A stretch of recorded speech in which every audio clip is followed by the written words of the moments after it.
Bon, j'ai regardé le débat, salut c'est le philosophe, j'ai regardé le débat Dieudonné Mbalaise face à Bruno à table. Débat un petit peu lunaire, franchement. Bon, les deux n'ont pas vraiment la même façon d'être. Dieudonné n'est pas un débatteur. Bruno Attal est meilleur en débat, honnêtement. Attal, en fait, c'est le genre de mec non intellectuel, mais rentre dedans en débat. C'est le genre de mec qui peut déstabiliser Bégodeau. Vous vous rappelez Bégodeau face à Rougeron? Quand un mec fait l'intellectuel et fait le prétentieux, il se fait un peu avoir face à Bégodeau, mais un mec un peu rentre dedans, vif, piquant, qui se pique pas d'avoir des références et qui est non académique, il peut lui rentrer dedans. Bah ouais, c'était une aparté. Attal, il est ultra agressif, il chope vite des arguments qui retournent dans son sens, il bourrine, il fait un peu des sophismes, etc. Bon, là je parle de la forme, sur la forme, il est pas mauvais en vrai. Mais en vrai, quand vous défendez des idées, c'est des mecs comme ça qu'il faut, c'est des mecs ultra agressifs, même s'ils sont pas parfaitement nets dans leur démarche intellectuelle. Si vous voulez faire triompher vos idées, c'est des mecs comme ça qu'il faut. Tous les mecs de la LFI font ça, c'est comme ça. Il faut comprendre qu'au moment, le débat, il sert pas juste à oui, on est en démocratie, on débat, il sert à écraser l'autre. Je parle pas par rapport à ce débat, c'était même pas un débat en réalité, mais en soi. Vous voyez ce que je veux dire? Parce que par exemple, Attal, tout le monde le critique, il y a plein de droitards qui le critiquent, mais Attal, c'est aussi un mec qui est pour la sécurité, qui a voté Zemmour. Quand il botte les fesses à des islamo-gauchos, à des mecs anti-sécurité, à des woke, etc., les gens l'aiment bien. Donc voilà, faut aussi prendre ce qu'il y a de bon chez les gens, peu importe ce qui s'est passé avec Dieudonné. Bon, après, je me suis un peu renseigné sur le mec, c'est un gars un peu particulier. Bruno Attal, il a la triple casquette, il est gay, juif et ex-policier. C'est trois trucs qui vont pas forcément spécialement bien ensemble. C'est comme si c'était un cerbère à trois têtes, mais t'avais une tête qui est NTJ, une tête ESTP et une tête qui est SFJ. Forcément, à un moment donné, ça va pas ensemble, il va y avoir des conflits, c'est logique. Bon, alors on était aussi chez Éric Morillo. Dieudonné, a priori, il baignait quand même dans l'espèce de béatitude, dans la chaleur émotionnelle de ses supporters, parce que les mecs sont beaucoup plus Diodo. Éric Morillo, c'est le mec un peu dissident, souverainiste, underground, etc. Ça va bien avec Diodo. En général, on a vu même sous les commentaires, tout le monde disait que Attal c'était un mythomane, un mec malhonnête, etc. Voilà. Dieudonné, il était apaisé, c'est comme si voilà, il était dans une lueur un peu christique, il se mettait au-dessus de la mêlée, quoi, tu vois. Par contre, c'est pas un débatteur. Quoi qu'il soit breton et qu'il ressemble à Socrate, il fait pas coucher les esprits en débat, il fait pas de la maïotique Dieudonné, c'est plutôt un chaman, il fait vivre des esprits à travers lui. Et là, c'est pas du second degré que je suis en train de faire, c'est très premier degré. Un comique qui passe 1 heure sur scène à faire plein de personnages différents, il fait vivre des esprits en lui. Dieudonné, c'est sa manière, c'est sa rhétorique à lui, c'est sa manière de parler, il est pas dans la confrontation. Il y a des mecs bons en confrontation, genre Messia, il est bon en confrontation. C'est pas le cas de Dieudonné, peu importe. Enfin bref, peu importe. On va revenir sur des moments concrets du débat que j'ai trouvé chelou objectivement, on va voir. Bon, du coup, je vais mettre des passages un peu au hasard et je commente. En France. Est-ce que vous avez un avis là-dessus? Moi, l'antisémitisme, je l'ai déjà subi. On l'a tous subi. Je pense que tous les juifs ont déjà subi. Vous savez que moi, j'ai été victime d'antisémitisme sur des forums, sur Ave Noël, je crois. Il y a des mecs, ou sur JVC, il y a des mecs qui disaient « Non, mais écoutez pas ce mec, ça doit être un juif. Regardez, ça se voit à son teint, ça se voit à son nez. En plus, philosophe, Osef, ça veut dire séfarade, Sef, c'est séfarade et tout ça. Tenez pas compte de ce qu'il dit, c'est un vendu, etc. » Il y a des mecs qui disaient ça. De la même manière, tu peux être victime d'islamophobie sans être musulman. Conversano en Russie. Ou être victime d'homophobie sans être homophobe, il suffit d'avoir l'air efféminé. Ça serait ma première question justement à monsieur Dieudonné, c'est-à-dire c'est quoi le sionisme pour lui, parce que comme il se prétend être un anti-sioniste, alors on sait très bien que c'est une façon de ne pas dire juif et de ne pas être antisémite parce qu'il tomberait sous le coup de la loi. Bon là, quand je disais que Bruno Attal parfois il se contredit, enfin il prend des arguments, il retourne pour lui, mais c'est pas forcément honnête parce que c'est que quand ça l'arrange. Bon, en même temps tout le monde fait un peu ça, tu me diras, mais bon, tu vois là il dit d'abord que l'antisionisme c'est forcément un fauné de l'antisémitisme, et ensuite il dit qu'il y a des antisionistes en Israël. Il y a des antisionistes aussi en Israël, monsieur. Donc ça veut dire qu'ils sont antisémites alors qu'ils sont en Israël, qu'entourés de juifs et qu'ils sont eux-mêmes juifs. Enfin, ça n'a pas de sens. Donc voilà, bon, il y a eu plein de trucs comme ça dans ce débat. Bon voilà. Après, il y a un autre truc de Attal. Voilà, Je peux vous dire qu'on est autant touchés, nous juifs ou nous Israéliens, quand un enfant palestinien meurt. Maintenant, encore une fois... Là, par exemple, on sait que c'est faux, mais c'est du discours. Donc, évidemment, pour son camp, machin, il va pas dire l'inverse. Mais la réalité, c'est que il y a plein d'Israéliens, en l'occurrence, mais même d'autres personnes qui sont pas autant touchées par la mort d'un Palestinien que d'un autre, qui sont pas touchées par la mort d'un autre plus que d'un proche à eux. Donc, en fait, ça, c'est faux. Quand tu dis, non, mais nous, on est autant touchés par ceci que par cela, c'est faux. Si dans le monde, tout le monde avait la même empathie pour tout le monde, que pour soi-même, que pour ses proches, etc., en réalité, l'humanité, ce serait une farandole bienveillante. Mais c'est pas le cas. C'est pour ça qu'il y a des guerres, c'est pour ça qu'il y a des conflits d'intérêts, etc. dans le monde. personne, et quand quelqu'un commence à dire non mais nous on est aussi touchés quand un tel meurt qu'un autre, etc., c'est jamais le cas, que ce soit pour vous, que ce soit pour moi, que ce soit pour Attal, que ce soit pour même Dieudo. C'est un sophisme, encore une fois. C'est pour ça que ce serait pareil pour moi, mais il y a énormément de fausseté dans les débats qui sont filmés. De toute façon, ça n'a presque aucun intérêt. Et la réalité qui circule, c'est les rapports de force et tout ce qu'il y a en deçà de l'argumentation et du raisonnable, en réalité, je pense. Et donc là, ma vision de l'État israélien, du sionisme, a évolué. Parce que j'ai de la famille qui, dans l'armée camerounaise, qui se sont battus à côté de soldats israéliens contre les djihadistes de Boko Haram, donc au nord du Cameroun. Donc ça, j'ai rencontré, j'ai discuté. Donc vous reconnaissez la légitimité de l'État d'Israël? Aujourd'hui, il y a un lien stratégique entre le Cameroun et Israël, alors qui vient du président, mais qui, donc Paul Biya, qui a installé cette relation. Je ne dis pas que dans la rue, c'est aussi clair que ça, mais en tout cas, c'est une évidence que le lien, il existe entre les deux pays.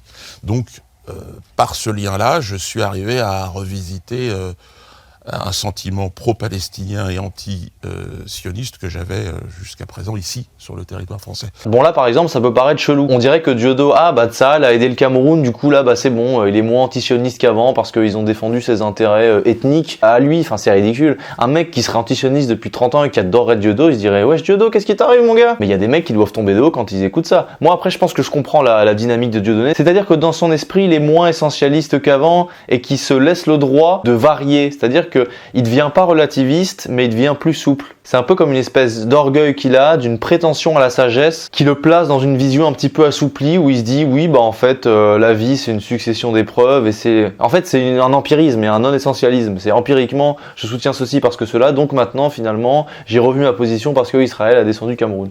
Honnêtement, moi, quelque part, je peux comprendre cette prétention qu'il a à se laisser varier sans qu'on lui dise, mais c'est une contradiction, etc. Je peux le comprendre, mais il faut quand même avoir passé un palier psychologique pour comprendre cette manœuvre de son esprit. Une stratégie de victimisation pour et dire... je crois qu'on n'a pas de leçon de la victimisation, de la compétition victimaire. Pourquoi c'est les juifs qui se victimisent, c'est ça que vous voulez dire? Vous énervez pas, monsieur Dieudonné, vous énervez pas. C'est la première fois que vous avez un contradicteur, faut pas s'énerver. Dites aussi que j'ai un cerveau de poulet, que je comprends pas ce que vous me dites. Parce qu'il y a ce vieux poncif caricatural du nègre qui est moins intelligent. Bon voilà, là par exemple, c'est un peu pathétique. On sent bien qu'on est quand même dans la névrose communautaire et victimaire française, là, parce que au final, t'as deux mecs qui sont relativement affiliés aux idées de droite, souverainisme et même au nationalisme quelque part. Voilà, t'as Dieudo qui est parrain de Jean-Marie Le Pen, t'as Attal qui soutient Zemmour.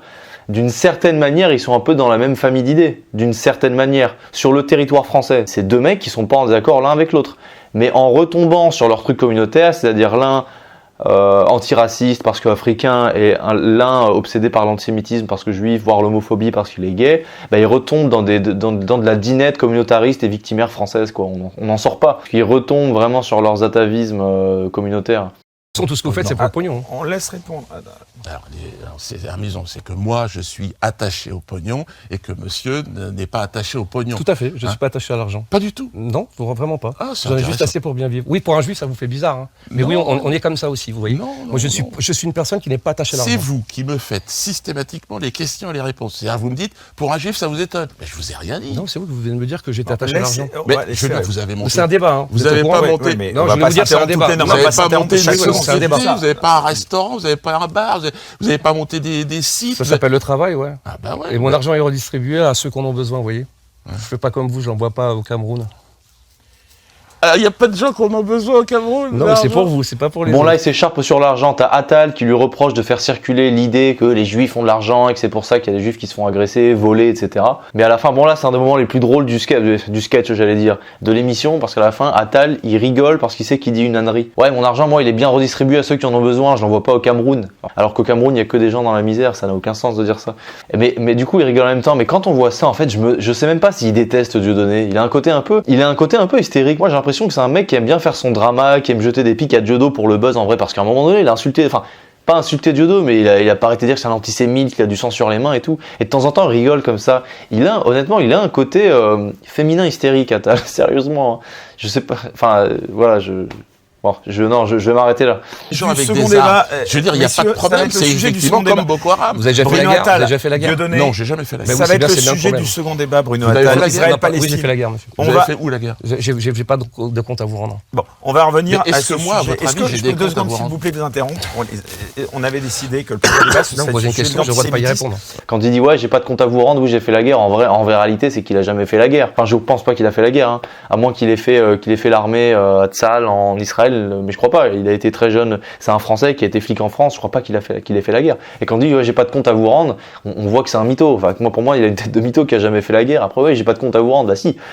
Si tu dis que t'as fait la guerre, tu dois pouvoir le justifier. Je suis désolé, un minimum, tu vois, c'est comme ça. Si tu dis que t'as le biceps le plus costaud du monde, t'enlèves ton t-shirt et tu montes ton biceps. Sinon, ne le dis pas, quoi. Pas juif et vous êtes antisémite. Donc, C'est vous qui choisissez en fait. Bah oui, ça s'appelle la conviction. Vous voyez, ça s'appelle. C'est vous qui choisissez c'est qui est le libre arbitre. antisémite et qui ne l'est pas. Bah en tout cas, la justice, elle le sait. C'est vous. Et 38 fois.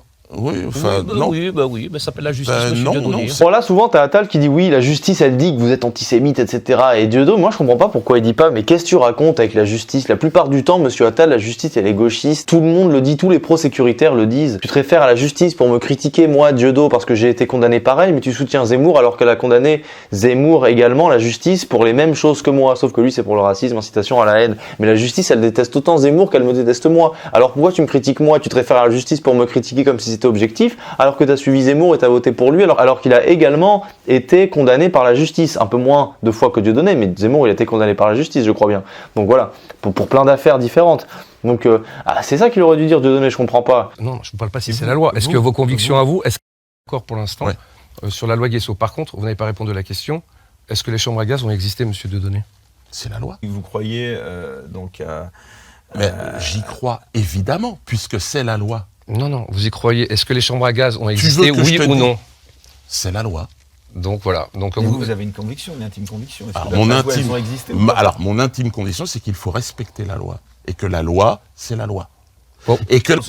Qu'est-ce que ça vous coûterait peut-être, Dieudonné, de reconnaître si vous... Mais j'ai la considérez réponse, que les c'est qui chambres à c'est qui... gaz ont bien existé, de dire qu'elles ont existé. Bon, après là, il y a ce passage, j'avoue, je comprends pas Dieudonné. Je comprends pas pourquoi il s'amuse à troller. C'est pas qu'il comprend pas ou quoi. Tamorio, il lui repose plusieurs fois la question. Bon, au-delà de la loi, elle dit qu'on n'a pas le droit de remettre en question ça, etc. Mais vous, de votre côté, est-ce que vous pensez, mis à part ça, que personnellement, est-ce que vous pensez que les chambres à gaz ont pas existé? Je comprends pas pourquoi il dit pas si elles ont existé. Enfin, je comprends pas cette obstination à vouloir troller, à vouloir dire ah non, de toute façon la loi elle le refuse qu'on le dise, etc., etc. Il y a des centaines de milliers de documentaires.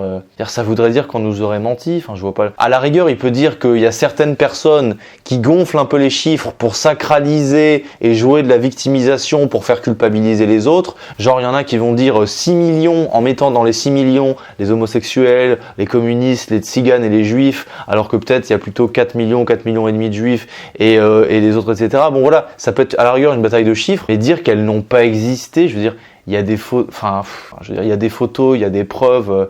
Au bout d'un moment, je sais pas ce que vous en pensez, mais c'est absurde quoi. Ou alors dans ce cas, pour le coup, c'est vraiment du complotisme. En plus, c'est pas comme le truc de sur la Lune, tu sais, les Américains. Apparemment, les films de l'Amérique, les films qui ont été tournés par l'Amérique quand ils sont allés sur la Lune, c'était des trucs faits à Hollywood. C'est possible que ce fût des films tournés à Hollywood pour que si jamais l'expédition elle foire, ils montent quand même ces films en disant ils y sont bien allés, mais après ils ont pas pu revenir parce que ça a foiré, etc. Pour quand même montrer que l'Amérique avait un surplomb par rapport au reste de l'humanité, tu vois, qui était vraiment dominant. Donc ils ont peut-être quand même passé ce faux film. Et voilà, ça, il y a des tas de théories dessus. Mais je veux dire, les chambres à gaz, je veux dire, c'est juste des cabines, elles y sont, c'est visité. C'est documenté, Himmler. Ça, je comprends pas du point de vue de Dieudonné, je comprends pas cette manière. Je comprends qu'il puisse faire l'effronter et qu'il veuille aller jusqu'au bout de l'affront, de dire non, mais comme la loi nous empêche de dire un truc, je vais jouer le jeu et paraître plus bête que ce que je suis vraiment, etc. Mais au-delà du trolling et de la contestation de la loi, on parle d'un truc concret. Moi, je suis très rationaliste. Des fois, les choses, soit c'est une vérité, soit c'est pas une vérité. Soit dans le poulet, il y a des protéines, soit il y en a pas. Soit les haricots verts, c'est vert, soit les haricots verts, c'est pas vert. Soit les chambres, elles ont existé, soit elles ont pas existé. Il y a pas à lésiner. Soit c'est vrai, soit c'est faux. Dans la vie, c'est pas compliqué. Au-delà du trolling. C'est vrai que je comprends pas. Parce qu'il dit lui-même qu'il s'est excusé. Alors c'est bizarre, parce que maintenant, il dit qu'il aime Tsahal parce qu'il aide les mecs au Cameroun. Mais par contre, il veut pas admettre que les chambres ont existé alors qu'il y a des tonnes de photos, de preuves. Je veux dire, il y a des photos avec des des montagnes de cadavres, des trucs horribles. Voilà, on a tous vu les films, des documentaires sur ça. D'un côté, il s'excuse, il se remet en question, mais à culpa, machin, et d'un autre côté, il fait l'effronter sur ça. Alors que c'est ça, enfin c'est certainement vrai. Moi, je les ai pas vus en vrai non plus, mais j'imagine que c'est vrai, sinon on nous aurait menti, mais si tout le monde nous ment tout le temps, qu'est-ce qu'on peut faire contre ça? Donc voilà. Bon, mais Galbé, dites-moi ce que vous en avez pensé, dites-moi si vous avez vu le truc, et je vous dis à luego, à la prochaine, ciao, bye bye.